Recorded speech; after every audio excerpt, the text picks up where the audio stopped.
Kjo thekson rëndësinë që ka që ne ungjillorët të jemi aktiv në sferat e ndryshme të jetës shoqërore. Pikërisht, ndryshimi që duam ne, nuk duam një ndryshim radikal, ne duam një ndryshim gradual, duam një ndryshim përmirësues.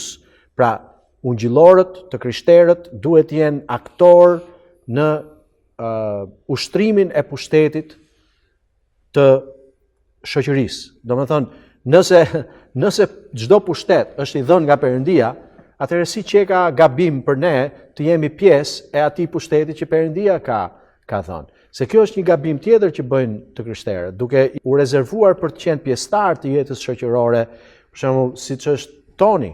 Ai ka studiuar ligjin, është ekspert i ligjit dhe është aktor aktiv i jetës shoqërore, jetës udhëheqëse shoqërore. Kjo është ajo që ne kemi nevojë. Ne nuk jemi ata që përmbysim pushtetet. Ne ja lejmë Perëndisë në dorë për t'i përmbysur pushtetet e këqij.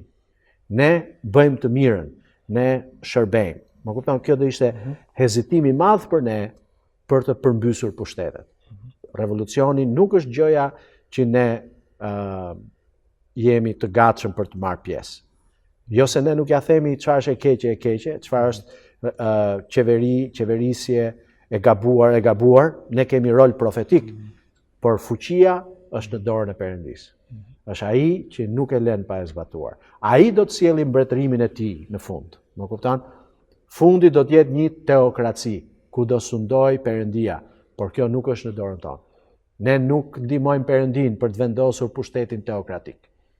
Dhe askush, asnjë fe nuk duhet lejohet që të vendosin në një pushtet teokratik. Ne duhet vendosim një pushtet të përbashkët që ka në thelb njohjen e së mirës dhe të së keqes, pak a shumë siç e kuptojmë normalisht ne, sepse ai është vullneti i Perëndisë.